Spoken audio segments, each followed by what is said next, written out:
And Ms. Mullenbeck, we are ready. Good evening, everyone, and welcome to this meeting of the Board of Education of Glenbrook High School District 225. We'll start with the roll call, please.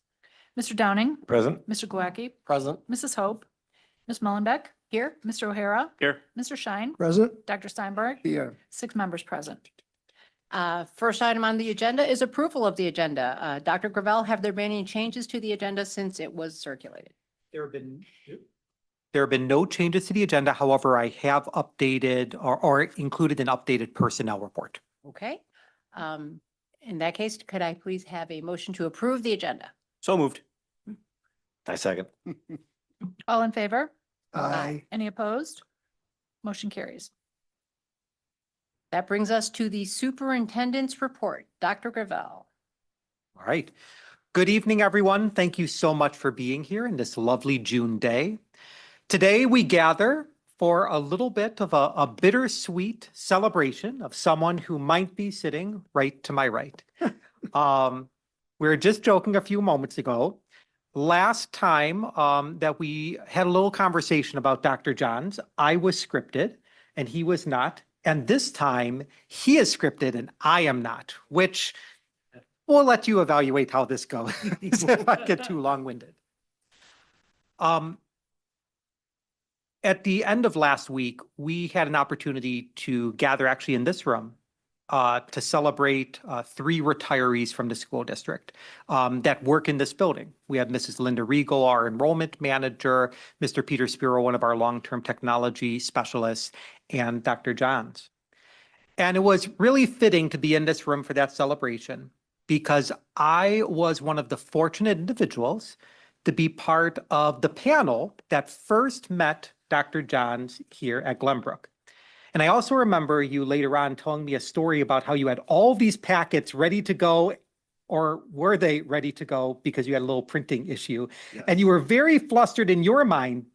But when you came in, it was, or you were organized, you were present and engaged in the conversation. But there was a really cool thing that I took away from the interview. At the time, we had representatives from the village, some administrators, teachers, support staff members, and we also had some students from Glenbrook North and Glenbrook South joining the panel.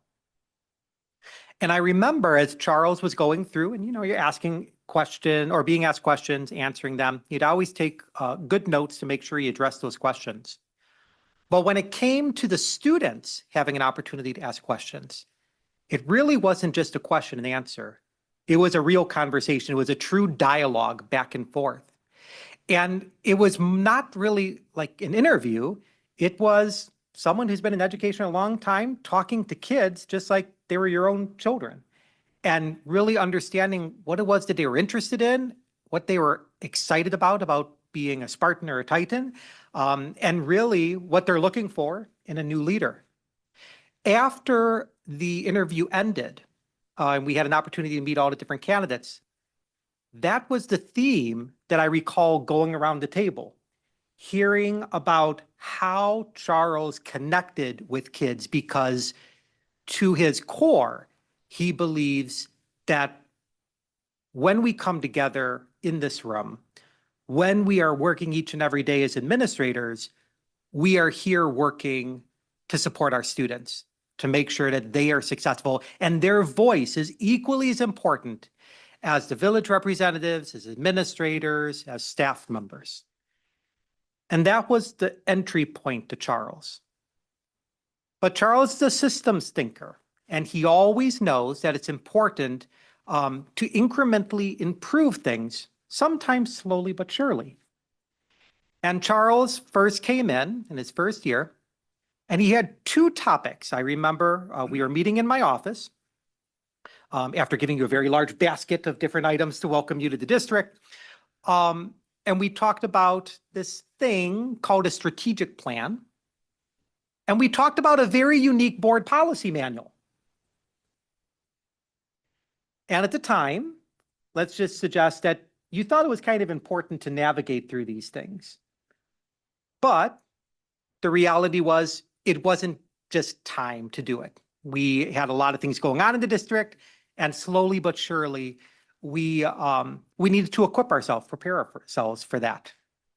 Also included in there is actually with the board, having all the board come together, to learn together, to share together, to identify where we have great strengths and where we have areas for growth. And then as you have all these thoughts of where you want to get us, and you're starting to make headway, a global pandemic came upon us. And everything changed. And as we went through a pandemic, you kept the students at the forefront. And to true credit to your leadership, we were the first high school district on the North Shore to reopen and welcome back our students for in-person instruction. And it's because at the end of the day, it was from that foundational element that you started with on your first day, ironically in this room, just before there was plexiglass.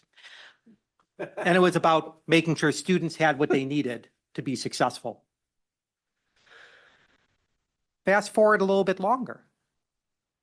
As we navigate through a pandemic, as we welcome our staff and students back, we start to see that there's still areas for growth. And some of those areas for growth, again, came back to students, making sure that students had what they needed to be successful in our classrooms. We talk about the Total Classroom Initiative. Sometimes also equally exciting, the Total Bathroom Initiative. Soon to be met with the Total Hallway Initiative. Very important things. And you shepherded that through. Do you remember those great conversations about soft seating, wheels on different things, whether or not the hallway was truly an extension of the classroom? All good things. And even when there were challenges presented before you, you still pushed ahead, because at the end of the day, that's what was best for students. That's what was best for supporting teachers in ultimately connecting with our kids and getting them what they wanted. But you didn't stop there, because you modeled something that I truly can only aspire to do. Charles has a great excitement and passion for every sport that exists, and would go through perhaps a difficult day and still on your calendar make sure that you made it not just to one or two, but if you could, 3 different athletic contests. And unlike me, you understood everything that's happening on all of those things and were very helpful in guiding me. But why? Because at the end of the day, you did it because not only did you want to make sure kids had what they needed to be successful, but that's what gave you energy and drive. Energy and drive so much that after going through all of that, we actually created our first strategic plan in what I would argue is 70+ years of the district. And trying to get people at the Glenbrooks on the same page for 4 goals with the proper semicolons and spacing and word conjugations all come together is a little bit of a challenge. I don't know what's more challenging, more English teachers now on a strategic planning committee or lawyers, one of the two, or maybe a combination. But you saw that through, and now we're entering our 3rd year of not just a plan that's for a few goals for 1 year, but a 5-year pathway that's going to get kids, again, goal 1, getting kids what they need to be successful and to be empowered. And while that might have been enough, you transitioned to this role and you took on 2 exciting things. We'll start with maybe the quasi most exciting. Charles has such a passion for making things that are organized and put together and taking burden off of people's plates that you took control and owned the compliance visit from the North Cook ISC. And I just want to highlight something here for some administrators that are sitting around the room. Normally, we have a whole lot of expectations and responsibilities and forms and trying to find things from 3 to 40 years ago. And you were committed to eliminating as much of that as you could. Why? Because it comes back to you wanted to make sure that people could focus on kids and get them what they need. And you were going to take care of the next part. but then I think it's a true professional capstone.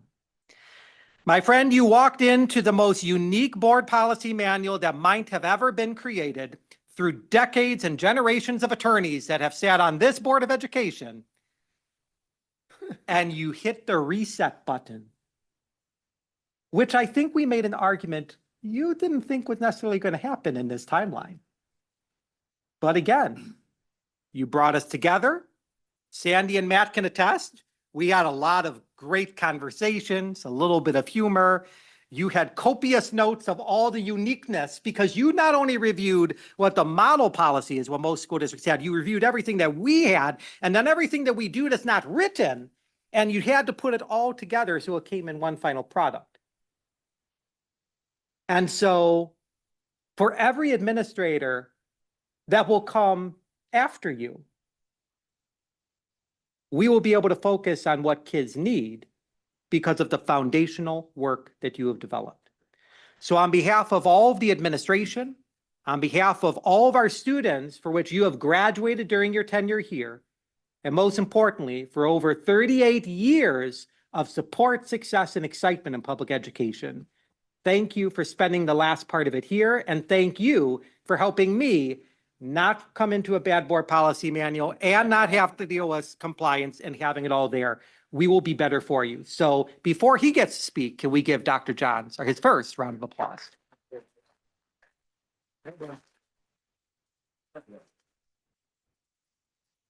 Thank you, RJ. I always appreciate your kind words and so well delivered. I think it's also testament that we all should be aware that RJ has almost perfect memory and can remember things from almost 8 years ago at this point. Thanks for mentioning the kids. Last week, 2 weeks ago, I had a chance to run into the mother of one of those students and catch up with her. And you just realize what incredible students we have that make it all worth it. So, I realized today, I did not think I was going to get emotional. I thought last year was my emotion. So it is odd that I get to do 2 retirement speeches a year apart. But thank you to the board, especially.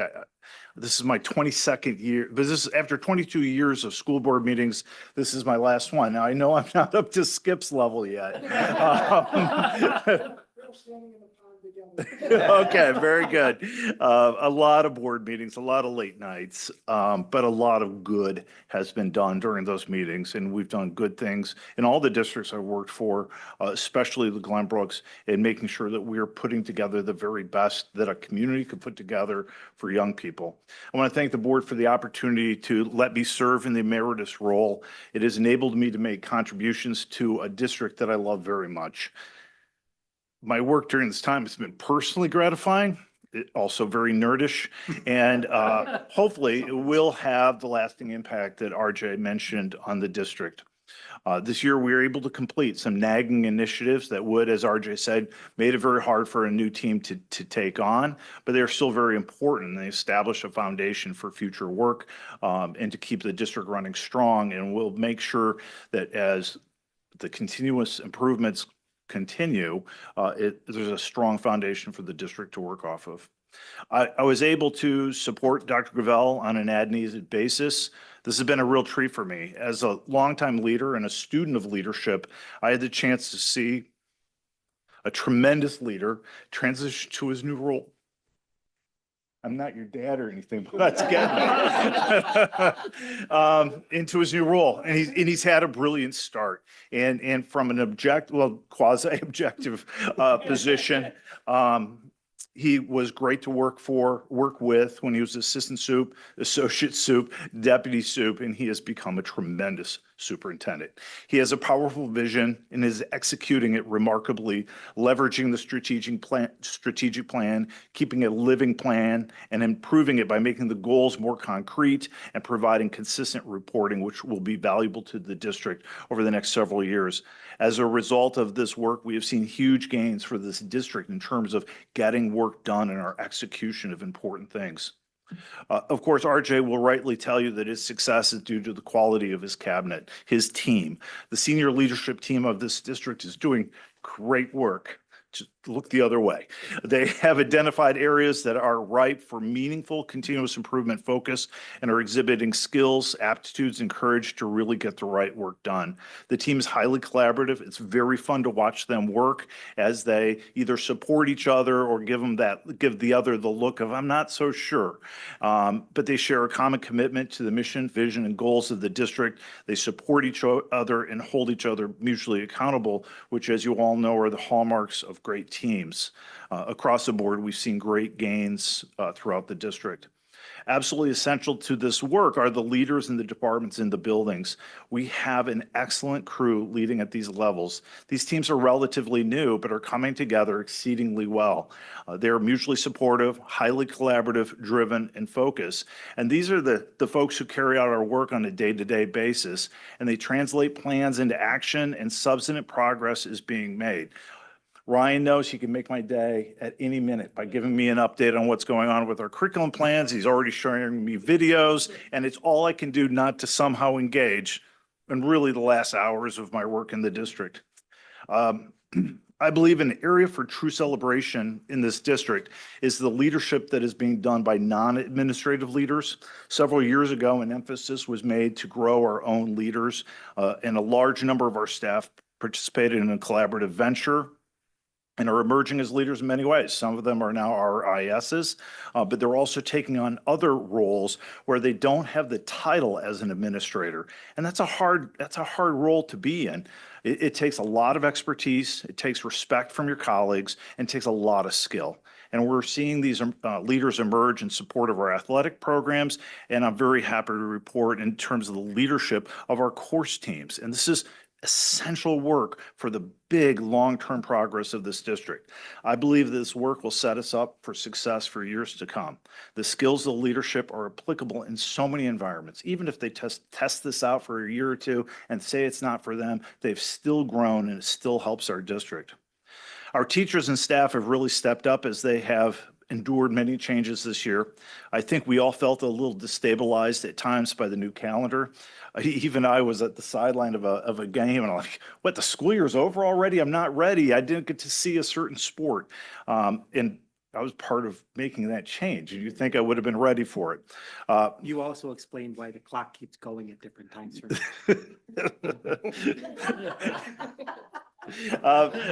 So we've had many leadership changes across. See, now I got to stick to my script. I shouldn't have done the script. We have a lot of changes. Our staff have stepped up to help our new leaders find their footing and on board in order to preserve and protect the values that we hold most dear in this particular district. I'm also proud of our leaders in our different departments. In particular, I'm proud of our athletic departments. It is a massive job. It's hard to imagine how much an athletic director has to do, and we have excellent athletic department leaders. They continue to make sure our coaches are supported and are able to develop our athletes. Our arts programs continue to be a source of pride, and the staff and the leaders who work in these departments have worked very hard to build both enrollment and quality. They took a huge hit with COVID. You think they are dependent on what's happening at fourth grade. And those students who were in fourth grade when COVID hit are just now finally starting to leave through the pipeline, and the rebuilding those programs has been such a focus for our art teams, and it's working. They've done so much outreach into the community. It's really great to see. We never suffered quality, but we did need numbers, and their program is so much more robust now, and they're very excited about what's coming. I'm always proud of our activities program. In particular, it was great to see how our activities program responded to the new graduation location, something completely new to them, set aside things that they used to do, and now tried things that were new, and we had very wonderful graduations. We've had great engagement with curriculum work this year, including a massive increase in the amount of summer curriculum work that is already underway. We have seen widespread utilization of belonging principles and high yield practices in our classrooms, and we've advanced our programs, our practices, and how we respond to crises and student needs in a way that really makes me better able to sleep at night. And we have made great progress in our self-evaluation of our special education program, as well as a very successful launch of our transition program. Went to the graduation about 2 weeks ago, and it was really great to see kids as they emerge through our programs. There is so much to bring great pride to our community. With these successes, while sailing is smooth, I recommend that leaders take stock of the characteristics of the truly successful leaders in our district and contemplate a portrait of a leader for the future. This is a different type of succession planning in which, other than the type where individuals are identified to be future leaders, you make a picture of what you want your leaders to look like, and then you can build around that. You can highlight and you can reinforce when people are exhibiting those characteristics. We're in smooth water. Sailing is good. Now is the time to start to tap into these things and take a look at the tremendous leaders that we have in our buildings. Finally, turning to the board, I believe the governance team, the board and the superintendent is operating at extremely high level. It has been a treasure to watch you all work. A great deal is getting done. Important information is being shared, and meetings are at a reasonable length. A sense of predictability, consistency, and evenness in the meetings is present, and this, I'm sure, is gratifying to everyone. When we were getting home after midnight, it was a little rough. But again, being in smooth waters gives us an opportunity to prepare for the future. In previous conversations about 8 months ago, there was a discussion about developing board shared agreements or board commitments that you'll see in many school districts. As I've shared with Dr. Gravel, I found examples from District 86 and District 211 who are peer districts to us. And I think that this is something that would take us to the next level as a governance team. I think it would really help developing and bringing on new board members. Something to return to think about. Now that there is a viable strategic plan and policy manual, it is an opportune time to delve into this work. In my experience, it's very beneficial for the onboarding. And as you probably know, Dr. Gravel has taken and has led the process of taking the strategic plan and ensuring that we have taken, policy manual, procedures, and then capturing the practices that we have, and every department has created a guidebook for their particular department. And the reason this is important, I think it's helpful this particular district, is in the old days, we did everything by word of mouth. And by making things concrete, where it can go and be looked up, people feel a sense of consistency, things are predictable and safer to them. And I think that a board governance handbook is something to put on your future. In particular, because I can't get out of my policy mindset, we talked in our policy manual about how policy 130, school district philosophy, needed to be returned to. And I think that would be an excellent opportunity for either the communications committee or the policy committee to come back to. It's good. There's good content there. The language is a little dusty. And I think it would be a good place to start. And I think it's, again, while there's the luxury of smooth water, it's a good time to go back and explore that. So in total, the district is operating extremely well under the leadership of Dr. Gravel and his cabinet. It really has been fun to watch. The right people are on the bus. The mission, vision, plan are sound and being well implemented. There is clear momentum behind the work that has been completed this year and on the near horizon. Sustaining this momentum is likely an objective for the future, reaching way back to Jim Collins's books, Built to Last and Good to Great. He talks about a metaphorical flywheel. And from my vantage point, that flywheel is turning and at a pretty good clip. Supporting the cast of characters that I mentioned tonight is a great way to keep that rolling and gathering speed. And I think for the well-being and the strength of this community, that's something we want to cheer on as much as we can. Great things are happening in District 225, great things that we can all be proud of. And I've had that wonderful opportunity to be an observer and a bit of a participant in it. And it's been a real treat. I appreciate the opportunity to share my thoughts. I'm very proud of my time in this district and am very excited about the current leadership, and I'm confident that even higher heights are on the horizon. Thank you.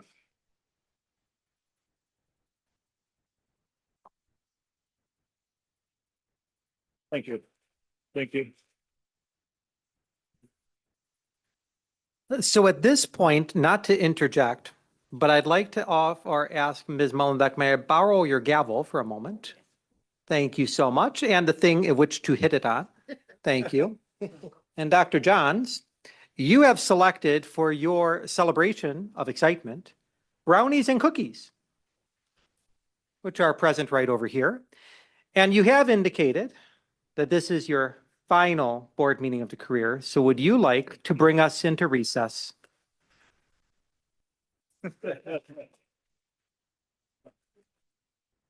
Right. If we could take about 10 minutes, my friends.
I set a high bar. We're gonna do board reports and then.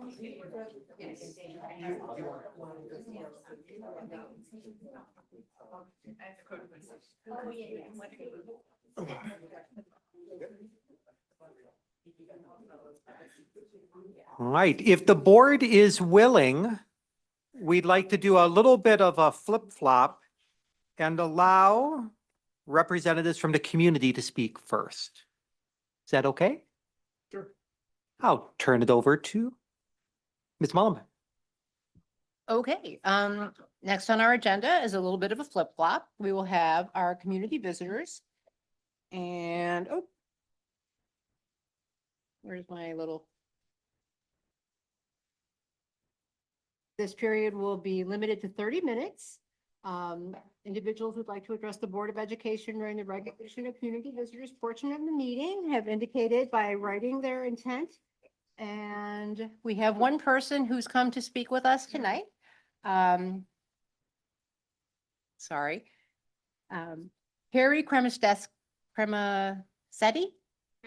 Close? Am I okay? I won't take 30 minutes, but I'm honored to have the chance to speak this evening. So thank you for recognizing me. I'm Dr. Carrie Kremasetti. I'm the superintendent for the Wilmette Public Schools, District 39, and I'm here on behalf of my colleagues to recognize Dr. Johns. I'm going to not look at, oh, the clock is already ticking. Okay. Good evening, everyone. It's an absolute honor and privilege to stand before you tonight to celebrate the phenomenal leader, consummate professional, and above all, a truly great friend, Dr. Charles Johns.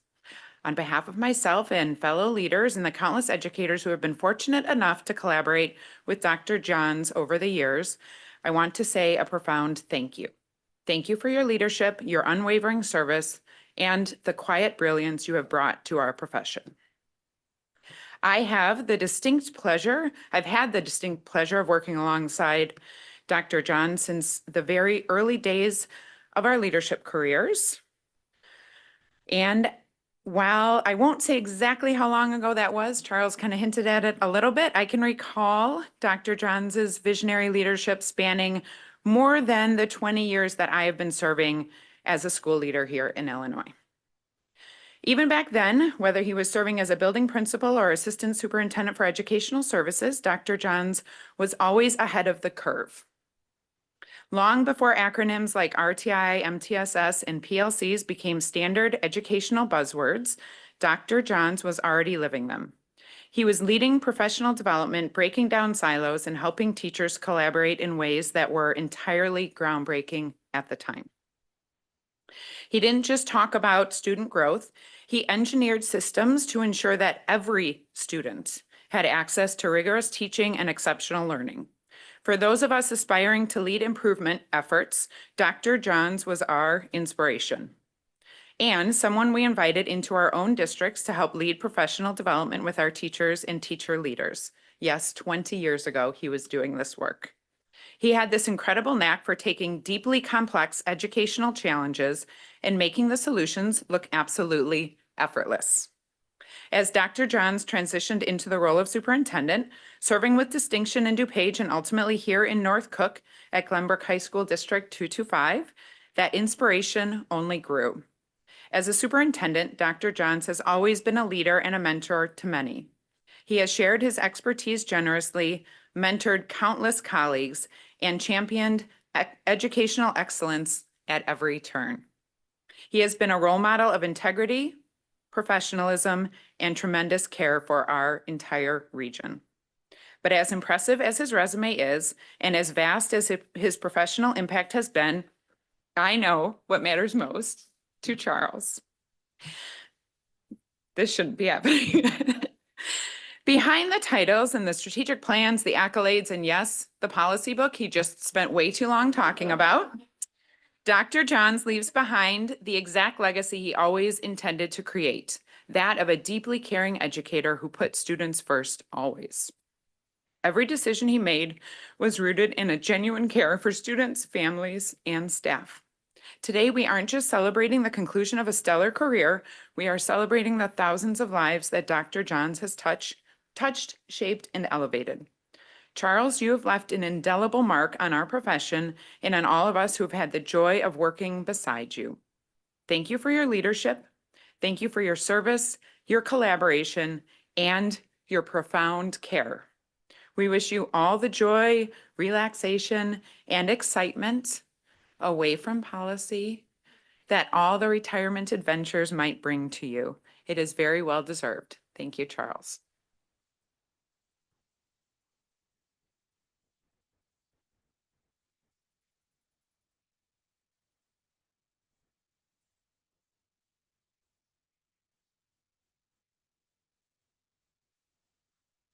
Thank you so much. Now we will have our board reports, and tonight's report will be coming from members of the Finance Committee who met prior to the regular board meeting. We'll hear first from Mr. Downing and then from Dr. Steinberg. The Finance Committee did meet today. One of the topics that I'm going to discuss is that the financing for the 10-year facilities master plan. I know a lot of this has been talked about before, but it's sometimes just good just to kind of take it from the top and can you understand why everything comes together. But it's these buildings and facilities and grounds have been around for over 60 years, and a lot of them we've extended their useful life. And many of them, if we don't address it very soon, or become safety issues. So over the past 15 years, we've been pretty good about using our operation funds to be able to, the interest from the operation funds to be able to kind of maintain things, right? And you'll see a lot of what we talked about this tonight with what Dr. Johns did, work on the classroom inside, making sure that everything was up to code, but also kind of advancing it. And it was really kind of focused, again, inside for academics. But, there's a lot of facilities and grounds and stuff outside of the building too.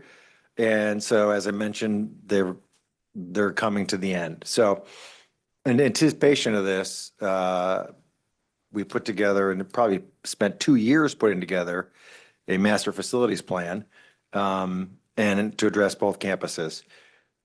Total over the next 10 years, and this facilities plan will be over 10 years, starting in 2027. It's going to cost the district about $150 million.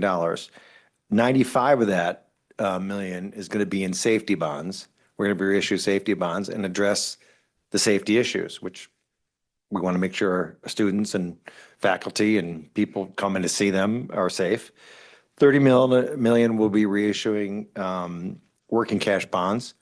That we're coming to the end of those bonds, and we can actually reissue them. And so it's really no cost to our taxpayers.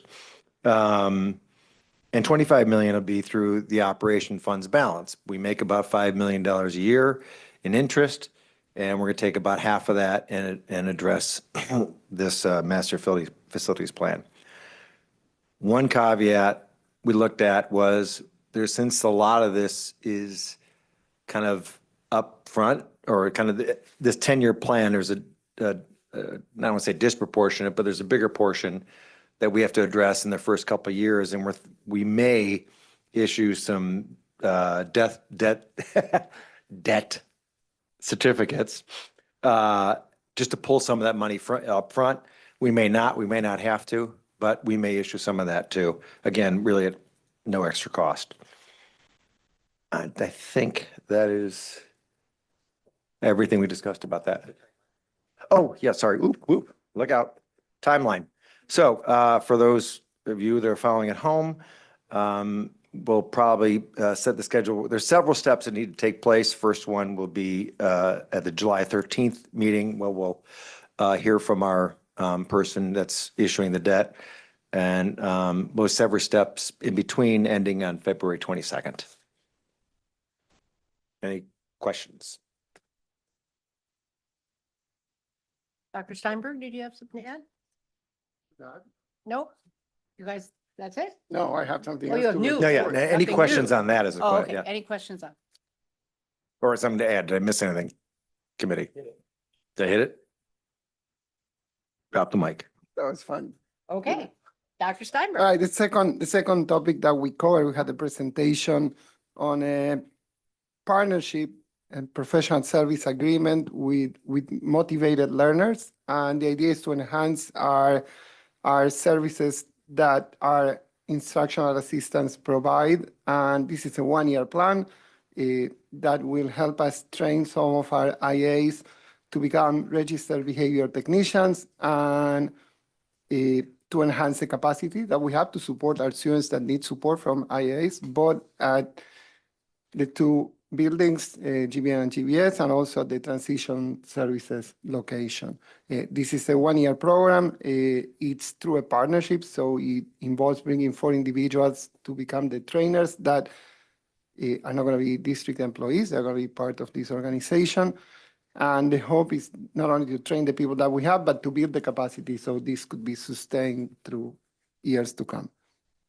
Not sure, cost is $292,000. And I think it's coming to vote today, or it's coming to vote later today. Any questions?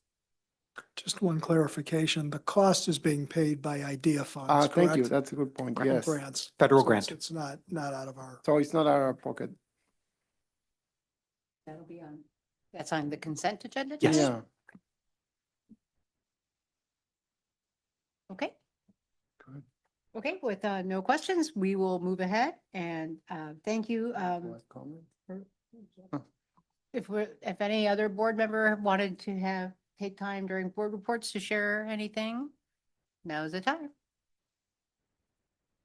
Okay, next on our agenda, we have our consent agenda. Dr. Gravel, have there been any changes to the consent agenda?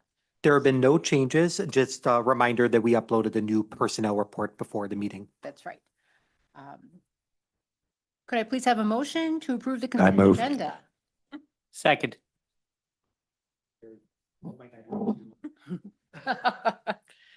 Mr. Down, Yes. Mr. Downing, Yes. Mr. Glowacki. Yes. Yes. Mr. O'Hara, Yes. Mr. Schein, Yes. Dr. Steinberg. Yes. Ms. Mullenbeck, Yes. 6 members voting yes. We do have a public hearing tonight regarding the health and safety amendment for exterior site improvements.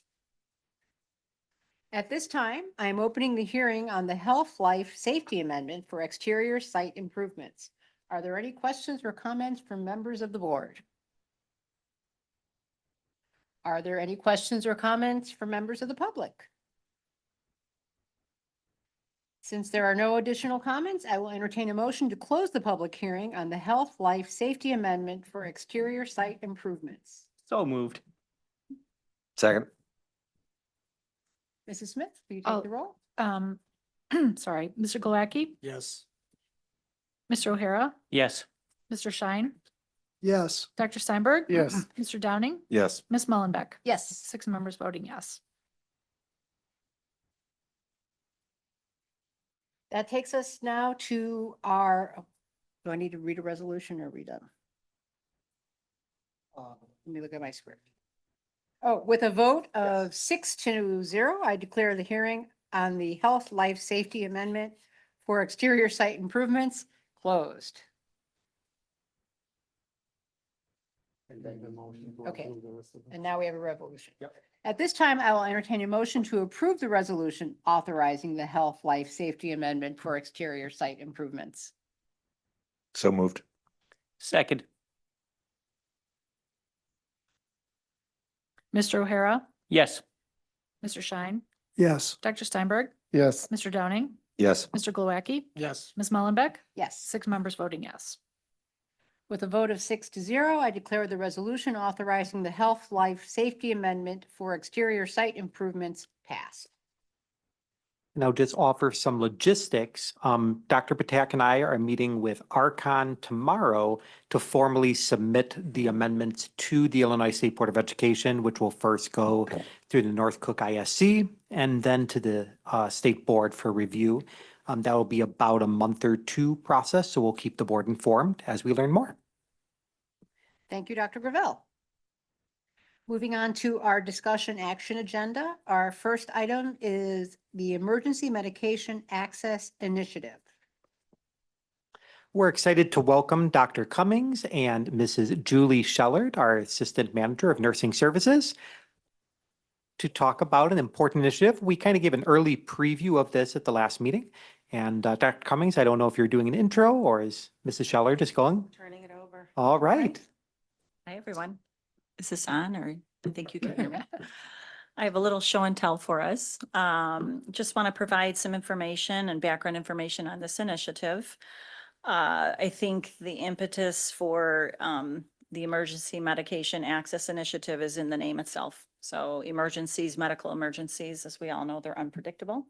They continue to happen frequently in the buildings, whether that's for staff or students. And, you know, medical responders in the building need to attend. We are very fortunate in our district. We have very robust nursing staff in both of our, you know, Glenbrook North, Glenbrook South. And we also have first responders in our athletic training teams as well. But access to emergency medication has been limited. Really, what we have for in the way of stock medication has been EpiPens. And we've maintained a stock of those in the nurse's office and the athletic training rooms. So with updates to school code, you know, recent updates that outline requirements for the stocking or the maintenance and administration of undesignated emergency medications in school. School code outlines, you know, training requirements, standing orders and protocols, reporting requirements. So, you know, this is perfect timing in my new role because part of my new role is to ensure compliance. GBN, in particular, Jen Korber, received grant monies from the Village of Northbrook. We are very excited about this. And the grant was titled the Opioid Fund Grant. And the objective for the grant or for utilization was to be used in providing training and resources for opioid awareness and prevention. So again, I just want to make sure, you know, we were compliant already with school code. So this sort of just expands our compliance efforts. You know, we're moving to provide access to all and breaking down some of those barriers to access, you know, whether they be financial, socioeconomic, access to medication, healthcare. We've partly already done this with the advent of the school health center, which is awesome. You know, I can't tell you countless times the nurses are called down to PE. For students that are having asthma attacks, we get down there on site. Students don't have their inhaler. There's students in the cafeterias making various choices, food choices, and they don't have their EpiPen on them, or simply my parents can't afford my medication. So this aligns with our District 225 strategic plan in providing access to staff, resources, and supports to meet student needs. You know, think of those larger scale events, extracurricular events after school, variety show, musicals, or nights when there's multiple events in the building. You know, emergencies can arise at any time. So this will provide access for trained individuals to provide emergency medication should the need arise. So what went into this initiative? You know, planning, obviously, research, school code. I've collaborated with area school districts, their nurse leaders. I've reached out to the Illinois Association of School Nurses. I've talked to their leadership throughout this school year. And the main components obviously are training for staff. So I did a lot of work with New Trier this year. They partnered with a consulting firm called AED Essentials. And I have lined up a training for various building administration team members, some that are here tonight, our athletic directors, our school resource officers, et cetera, that is upcoming in June. And then ongoing annual training, I will be partnering with HR to work to insert our Global Compliance Network, our GCN online modules. And then there's always on-demand training through the rescue program, which is an initiative in Illinois, which is actually where we get our free inhalers from, and then always Cook County. So training and then equipment. Here is our little show and tell. This is what the boxes will look like. I worked with building administration to come up with, we went through the school maps and where we would strategically place these along with the AEDs. So it makes sense, emergency access, AEDs. What will be included in these kits specifically? Narcan, opioid overdoses, and albuterol. So inhalers, rescue inhalers. And then the other piece is oversight. So maintaining stock inventory, checking expiration dates, oversight for training, oversight for reporting requirements, and then ongoing review of the process and how it's going. So that's what we're looking to install. Questions? Mr. Downey, I don't want, do you have a well, question? I don't want to go out of turn. No, that's great. I think it's well needed, especially being a coach and having kids that need that kind of stuff. One needs an inhaler, one needs an EpiPen. Is this, I'm assuming then the policy is that the parent signs off on this. Do you have to have a medical? So we prescription? have what's called standing orders from the state. So the standing order allows the administration of these medications Got it. by trained individuals who might recognize signs and symptoms of opioid overdose or acute asthma exacerbation. So no, in that case, we would not. Oh, that's great. Yeah. No, that Yeah. even better. Yeah, No, right. Great work. I guess just something occurred to me. I see, I didn't think about it till right now, but they're locked, right? So that, So and then we. everybody has a key. Sorry, go ahead. Yeah, no, there is a lock, but according to the school code, it should remain unlocked, so it's accessible. So it will not be locked. It will alarm when opened, just like the AEDs, Okay. which is Yeah. a good thing, to indicate, hey, there's an emergency in this location, come help. Is there any concern about people taking the medications in there too? I mean, maybe not here as often, but Yeah. well, here too. Yes, for sure. And that is why we will not be placing EpiPens in these boxes. Anything that could potentially be weaponized, for example, we hate to go there, right, or sold, right, because they're so expensive. Narcan, if you administer Narcan to somebody who is not overdosed on an opioid, there's really no harm that will come of it. Albuterol, I suppose if you inhaled an entire inhaler, you'd have, your heart rate would be through the roof. But if you're looking at, whether the risks outweigh the benefit of having the access to the medication farly. Yeah, You know. fundamentally, all the kids had their own inhalers. Somebody could take someone from one of theirs. So it's Yep. not really, I think. Right. I was just curious. Yes. No, thank you for bringing that up. We've also thought about that piece. Yes. Dr. Steinberg? So what do we have? I'm assuming the answer is yes, but what kind of systems we have to check them? Albuterol has limited number of uses and people take one. Who's going to be in charge of controlling of? So Right. similar to the athletic trainers who maintain our AEDs, yes, I will be coming up with a process, right, to maintenance all 22 of them. Maintain and monitor, I should say. Yes. And sorry, yeah, Yes. ultimately going to what we're talking about with the stadium, there'll be one of these in each of the stadiums once we get that up and running too? Yes, not every location in the building with an AED, but we've strategically placed, so there's access, somebody can access this within 3 minutes. I would Similar assume, to the AEDs. I would assume it'd go with the trainer. Yeah, Yeah. yes. One will be with the trainer as well. One will be in the athletic training office. Yes. When they take it, I'm sure they take it out in the field for track or football or whatever. So that all that stuff comes with them. They're going to Yeah, have it. yeah. portable. Mhm. Mr. You Glowacki? referenced EpiPens not being included in there, but I know there's other now disbursement mechanisms besides the needle and everything that for epinephrine. Yeah, we now have seen the nasal spray. Right, so Mhm. is there any consideration that that be included? Because in some cases, those are life-threatening. For safety, Yeah, definitely something for us to look into. okay. I would Um, strongly encourage you to take a, because there's some Yeah, students that I know have, it's a matter of seconds, right. Oh, yes, yes, so. absolutely. Okay. Yes.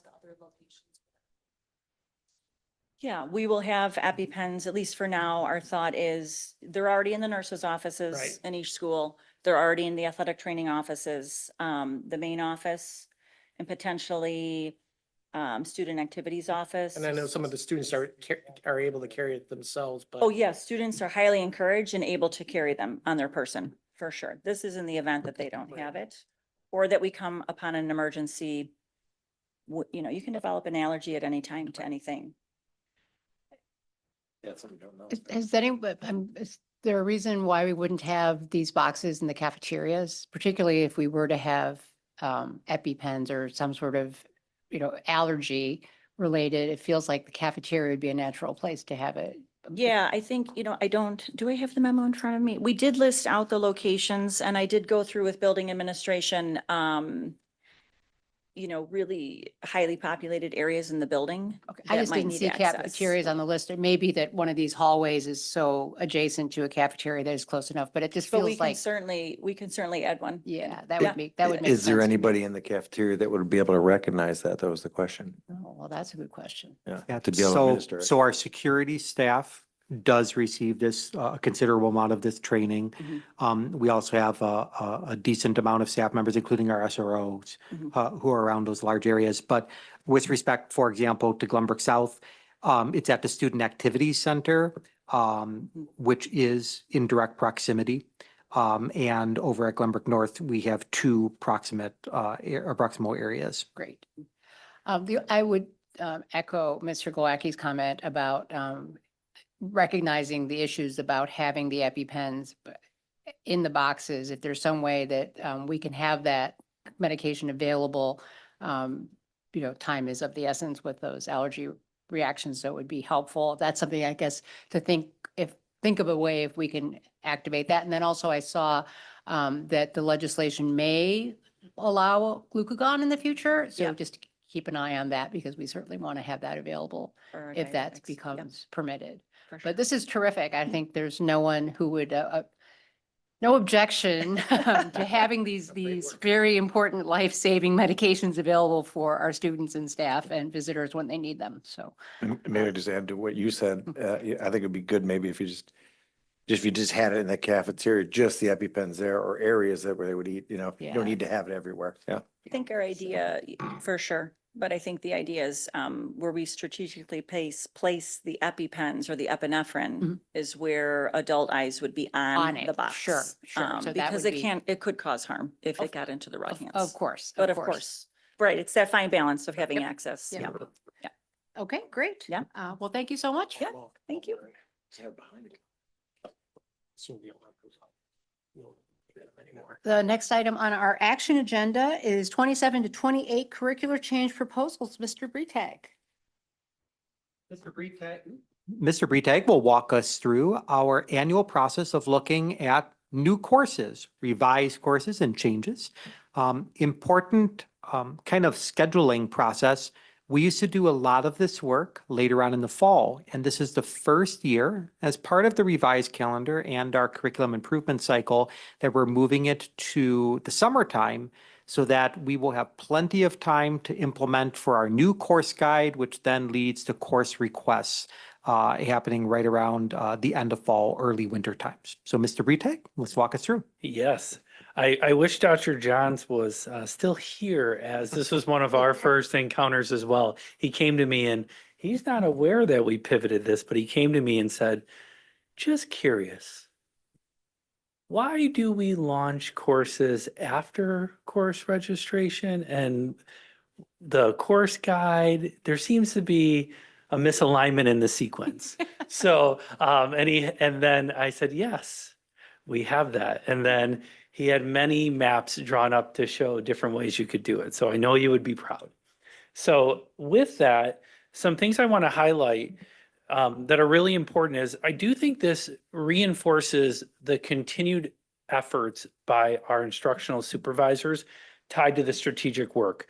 First and foremost, as Dr. Gravel mentioned, this is a new structure in terms of when we're bringing these forward. So for the excitement of our IS is this is the second time in the same year that they went through this entire process. So you can imagine their energy was high, so to speak.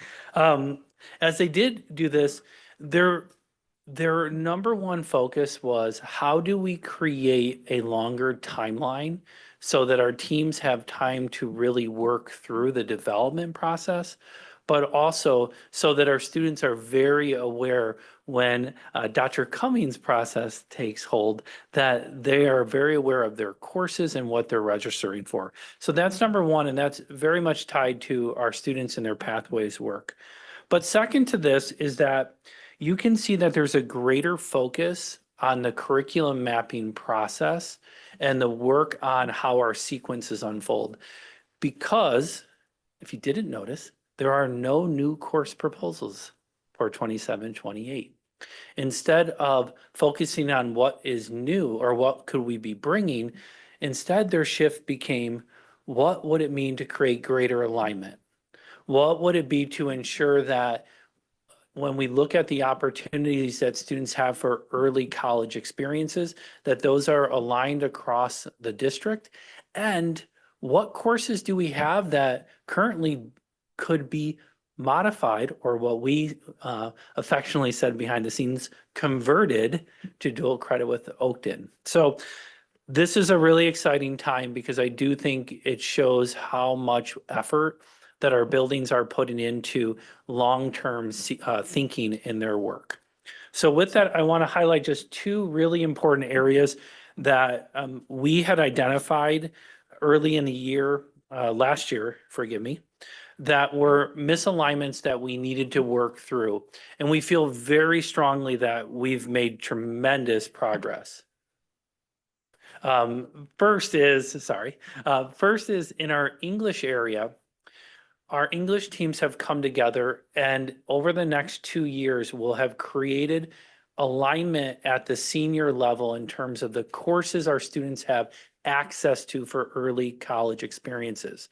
Right now, there's been quite a misalignment, and as our juniors leave their year and enter their senior year, that imbalance between the buildings has been a cause of concern for us that we may be limiting our students. So the changes you would have recognized is that both departments will have 2 dual credit course offerings along with their 2 AP courses. But a year from now, when we come forward 28-29, they will have 3 dual credit and they will be the same. So right now, North will have 2 dual credits and South will have 2 dual credit opportunities, but they're slightly different. They both will offer English Comp, but as you see here, South will offer Intro to Fiction and North will have Effective Speech. A year later, North will adopt the Intro to Fiction and South will adopt the Speech. The reason being is we need the staffing work to get those in place so that we have the right credentials for the ability to teach those as dual credit courses, and the time to get our teams up to speed. North has had a speech course on the books, so converting that made sense. And South had a really strong course called Contemporary Fiction that aligned really well with Oakton. So that English move really shows the power of the partnership, not only between North and South, but when Oakton can review our courses and help us create this kind of equity and the opportunities that we know our students deserve. And also our science departments. We noticed an interesting prerequisite difference between North and South when you arrive in their physics courses. Now, it might seem small, but one had you must have completed geometry and the other had you could be concurrently enrolled in geometry. You can imagine that seems small, but it's pretty significant across the district, especially when we're talking about accessing physics as a freshman. So our teams have worked for the last 14 months on that process. A lot of long conversations, a lot of interesting physics topics, and bringing the math team in to really understand the skills required for mathematics. And they have found a really strong spot, and it will be tied to our accelerated placement process and what they're scoring and the recommendation process along the way. So instead of having a steadfast requirement of a math course, they will actually be using the students' math scores and their experiences in their 8th grade to do that. The details on that will show up in our course guide, which will come to you in August. But this is a significant step forward for our district to ensure that physics is accessible the same at both buildings. As well, I'm very proud to say that both schools will now offer anatomy and physiology. This was a request that has come from both families, students, and our principals, as well as the science departments really wanting to work on that. And along with that, there is a proposal currently in place with Oakton so that that anatomy and physiology class will become dual credit by 28-29. So a lot of strong progress, a lot of partnerships, both internally and externally, to continue our process moving forward. Finally, I just want to make 2 quick notes that for the first time, you might be seeing that we're saying that a course will be adopted either 27-28 or 28-29. The reason for that is in the process of our timeline, we then at this current moment bring it to Oakton, and then Oakton does the review process. They're a little bit different in their timelines than ours, so they appreciate the runway, so to speak, that we give them. So they're currently in review, and that's why there's a timeline gap that could be 27-28 or 28-29. But we like that we're building long-term plans. Our ISs are currently, and this is point number 2, developing a 3-year plan for early college opportunities to understand what their sequence and where these conversions can occur so that we can shrink that timeline a little bit as we work with Oakton. But beyond that, I know there were some additional courses that were minor updates associated with the Accelerated Placement Act, but I'm happy to answer any questions about these 27-28 course proposals. Thank you, Mr. Bretek. Mr. O'Hara? Just to be clear then on the physics one, that the freshmen are still going to be taking physics, right? Correct. Okay. Correct. They have the option, obviously, of bio or physics. Okay. Yep. Dr. Stein? No. Dr. Steinberg? No, I think it's great to have this in a timely way so 9th graders can know what they are walking into it. Since you mentioned, I wonder if this may be disruptive, but the college calendars end and start in July. That's why you're having the misalignment with Oakton. But I don't know if this is feasible for us. I mean, all universities have the contract to July, so. Yeah, I think we've worked, Ms. Cohen, who is our IS of Advanced Academic Programs in the Academy, has worked deeply with Oakton to take our timeline and match it up as best we can, given the collegiate calendar. And we think actually with that alignment, we get kind of the first intro into those adoptions. So we feel really good right now. That's good. Mhm. You're done?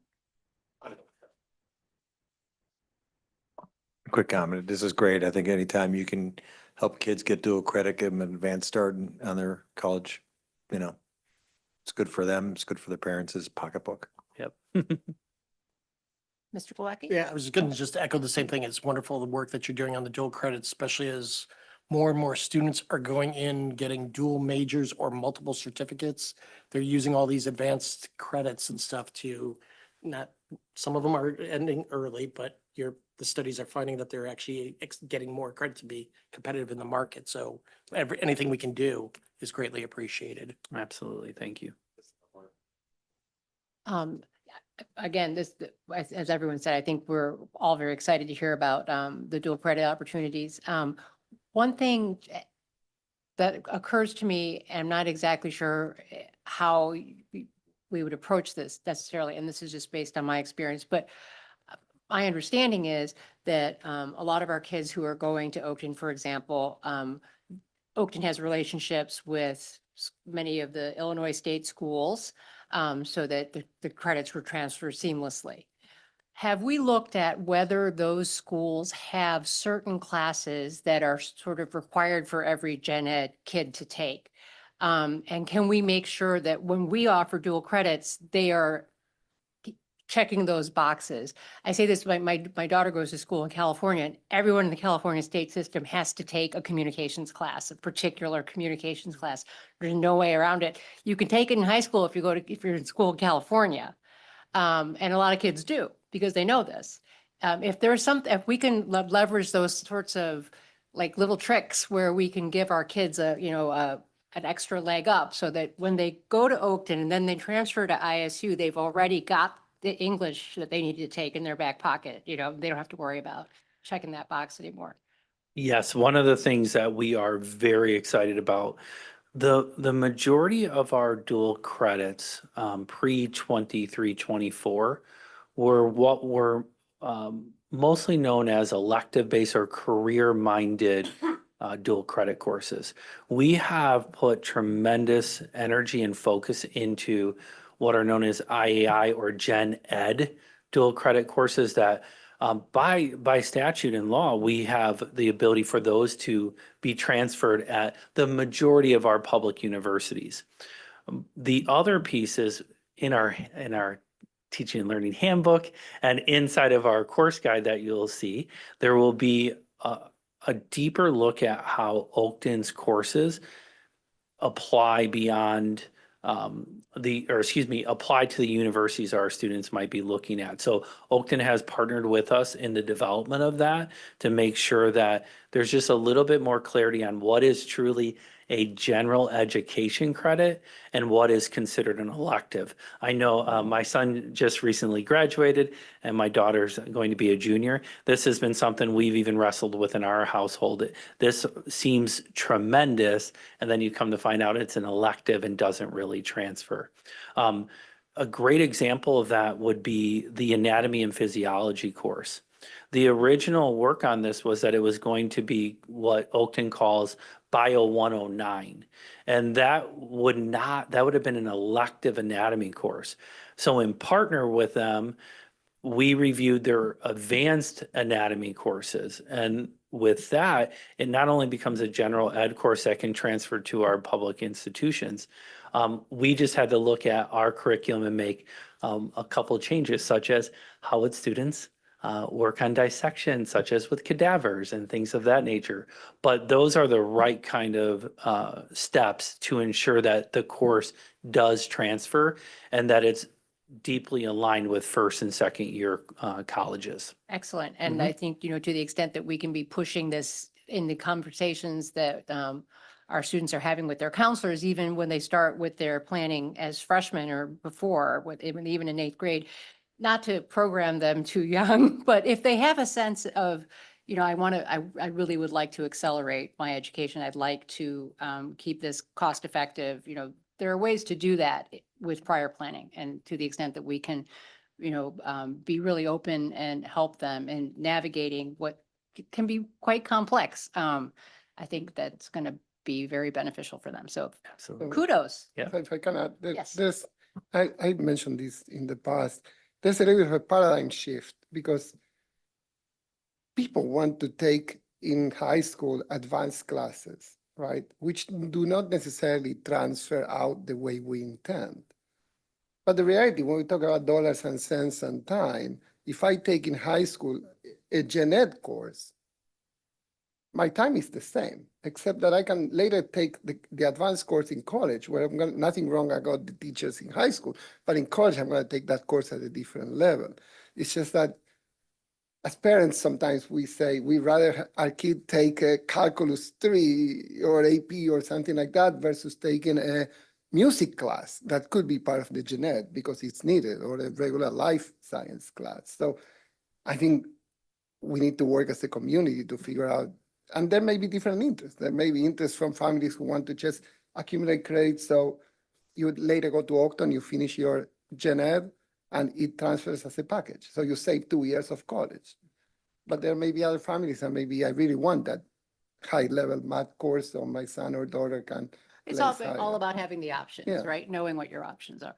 Yeah, I think that's been the most important. The English department has been, they truly are a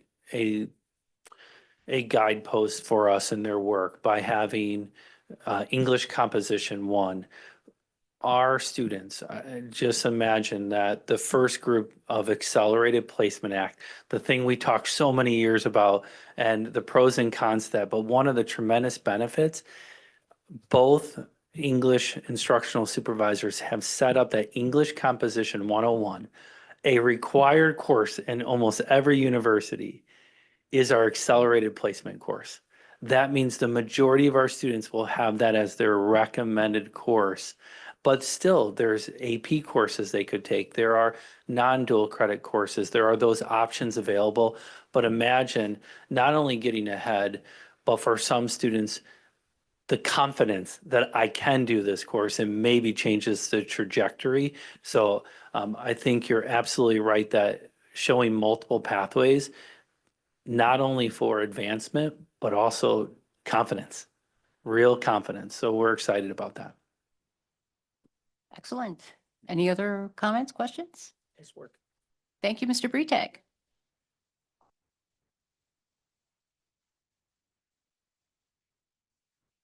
Oops, my screen has gone dark. Oh, no, I hit the wrong button. Okay. It's okay. I can help out with this next one. It's Okay, thank pretty you. straightforward. As Mr. Downing mentioned, there are several steps that need to be gone through in order to ultimately issue debt, which includes debt through the debt service extension base, life safety bond debt, and then also debt certificates. The first step is to be aware that the board will need to approve a resolution at the next meeting. So this is at the July meeting, which is intent to issue. So first we issue an intent to issue. Then we do a public hearing. Then we approve the intent to move forward. Then a few months later, we actually issue the debt. So there's just a variety of steps here. So the resolution presented before you is solely for informational purposes. I know the Finance Committee discussed this in detail. Happy to answer any other questions. This will come back next, at our next meeting in July on the consent agenda. Or do we need This to- will no, we actually have go have- to a public hearing Oh, a public and hearing. then be approved following the public hearing. Got it. And Yep. I will have a script. You will absolutely have a script. Okay. And I will make sure I have a copy of the script in case anything case I comes have up. any- In case I have any technological snafus. Excellent. All right. We are now moving on to topics for future board meetings. And I see that we will have a public hearing on the 25-26 amended budget this Wednesday, June 10th at 6 p.m. That is correct. I would just want to remind everyone, 6:00 p.m., there is no consent agenda. There is a roll call, approval of agenda, public hearing, and then approval of the amended budget followed by adjournment. So it's a very abbreviated meeting in this room, 6:00. And then for those who might want to stay, the True North Governing Board meeting will take place at 7:00 right here. So all are welcome, in addition to Dr. Steinberg, who is definitely going to be here. The one other thing that I didn't write down here, but an early preview, I thought we would do something a little different in July, and I hope the board will give me a little leeway to do this. For our July 13th meeting, I actually am going to invite all of us to visit one of our construction zones. All right. So it all depends on how the next, you might have an opportunity to wear a hard hat. We're just waiting to see how the next week and a half goes, whether or not we would be over at GBN to walk through the currently newly constructed or being newly constructed nurse's office and school health center, or whether or not we will take a trip through the pits on the first floor and the second floor to see some restroom remodeling over at Glenbrook South. Honestly, all of these projects are exciting in their own right and are also equally complicated, so it's cool to watch it. And also, I thought this might be a really great opportunity for us to have some on-the-job site discussions as we are going to go into a major capital project in the following year about how we might want to document the progress on these projects, share, and all those things. And yes, perhaps you too can carry that hard hat a few more times to join us through different things. So I'll follow up on exactly where we'll be, whether it'll be north or south. It all depends on how everything flows in construction. But that would mean we would not be in this room, which is slightly also convenient because we are looking to remove the wall that you see right there. And so this room would be under Also construction. under renovation. This isn't a construction. This is this is a less less exciting exciting. construction zone. You're not suggesting we have our meeting in the bathroom. No. We would like, if we're at South, we'd be in the Lyceum. If we're at North, we'd be in the Spartan But- Conference Room. It's like Um, the school board equivalent of having class outside. Yes. So I'm excited. And then in the, Extended classroom. for the August meeting, we will also be at one of the schools because we're looking to tie that in also possibly for a ribbon cutting. So more coming there. Excellent. I guess for topics, for future topics, at some Yes. point, could we have a review of how AI is being used here by the teachers and everything? Comments that my colleague made last time was a perfect example of how a professor was misusing a tool and counting it as, Mhm. as, kids, where the headlines came up from, with kids forging things and everything, which they weren't. Yes. So Yes, we're becoming too dependent, I think, and so I'm just curious what we use it here. That's a absolutely. great topic. AI. Are some suggestions? You can always let us know by email if something comes up when you can't sleep at night. You're like, oh, this would make a great board topic. Okay. And we do have a closed agenda tonight. This evening, the Board of Education will enter into closed session to discuss sensitive matters as allowed under the Illinois Open Meetings Act. Please note that no action will be taken following the closed session this evening. At this time, I will entertain a motion to consider the appointment, employment, compensation, discipline, performance, or dismissal of specific employees of the public body or legal counsel for the public body, including hearing testimony on a complaint lodged against an employee of the public body or against legal counsel for the public body to determine its validity.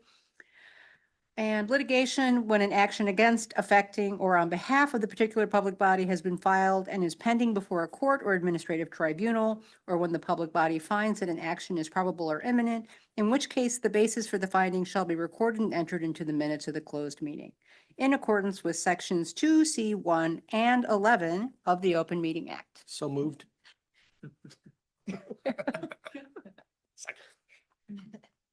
Is that your second? Yeah. Okay. All in favor? Aye. Any opposed? Motion Abstain. carries. Okay, we are going into closed. Okay.